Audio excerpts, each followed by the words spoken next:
Assalamualaikum warahmatullahi wabarakatuh. Alhamdulillah wassalatu wassalamu ala Rasulillah. La haula wala quwata illa billah, amma ba'du. Para pemirsa, pada kesempatan kali ini kita santai. eh, kami akan menyampaikan sebuah hikmah yang barangkali mudah-mudahan ada manfaatnya yang bisa kita ambil, terutama untuk saya pribadi. Tapi ini perlu kami sampaikan. Jadi ada cerita nih, ada seorang wanita alim, beliau ditanya dalam sebuah pengajiannya atau dalam sebuah seminarnya, Mbak, kita kan di dalam ceramah-ceramah itu kan kita disuruh untuk meniru orang-orang yang sukses. Nah, ini ada orang dulu di pesantrennya itu dia itu males, tidak pernah belajar. Tapi ketika dia pulang di rumah, dia itu menjadi orang yang sukses, menjadi orang yang hebat. Nah, si wanita alim ini menjawab, dengan logika. Jadi kalau ada orang yang membawa sepeda motor, kemudian dia kebut-kebutan, ugal-ugalan, terus dia sampai di tempat tujuan itu dia itu selamat. Apakah kemudian kita mau niru orang ini? Dia itu kebut-kebutan, ugal-ugalan, tapi sampai di tempat tujuan dia itu selamat. Apakah kita mau meniru orang ini? Kan jawabannya tentu tidak, karena belum tentu hasilnya akan sama. Kalau kita tiru kemudian kita juga akan selamat, kan belum tentu juga. Kemudian yang kedua, beliau itu diceritai oleh abahnya.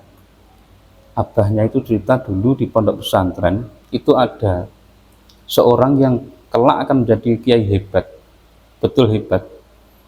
Kiai hebat tidak seperti kiai sekarang yang setiap orang itu dipanggil kiai, setiap orang dipanggil Gus tanpa ada kualifikasi jelas, semua ini menjadi kabur.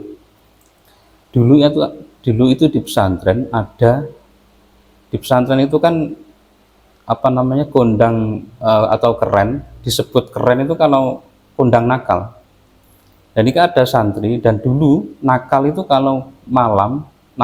ukurannya kalau malam nonton bioskop itu nakal. Nah, ini ada santri ini agar dia itu terkenal nakal, dia terkenal kondang nakal, dia itu malam keluar pondok nonton bioskop. Tapi apa yang terjadi? Betul, ini yang cerita itu pelakunya sendiri, dia itu Kiai Fuad Hasyim Buntet. Beliau keluar pondok nonton bioskop, sampai di bioskop dia itu tidak nonton film, tapi mutolaah kitab atau belajar kitab. Mutolaah kitab luar biasa gitu. Jadi ini yang mungkin orang tahunya itu nakalnya saja, tahunya itu keluar pondok nonton film, nonton bioskop. Tapi yang tidak tahu ternyata beliau itu belajar sampai di sana belajar. Nah, barangkali ini orang yang orang tahu kan luarnya saja. Ada orang yang kelihatannya itu nggak pernah belajar, nggak pernah, malas-malesan saja, adanya di pondok itu hanya guyon saja. Tapi ketika teman-temannya tidur semua, dia itu belajar betul-betul, sungguh-sungguh. Ketika temannya bangun, dia terlihat nggak pernah belajar, malas dan lain sebagainya, tidak pernah belajar, tidak guyon, masak-masak, guyon dan lain sebagainya. Nah, ini mungkin yang kadang orang ketahui, dia itu malas, tapi ketika pulang kok jadi orang hebat, ya niru malasnya saja. Nah, ini kan nggak bisa. Maka orang ini ya tetap seperti biasa, orang ini ya kalau memang pengen bisa ya harus belajar dan lain sebagainya. Nah, itu mungkin hikmahnya adalah nggak ada kesuksesan tanpa ada usaha. Jadi kesuksesan itu tetap hasil dari jerih payah dan usaha luar biasa. Jadi rumusnya itu. Mungkin itu, mudah-mudahan ada manfaatnya. Dari kami, Assalamualaikum warahmatullahi wabarakatuh.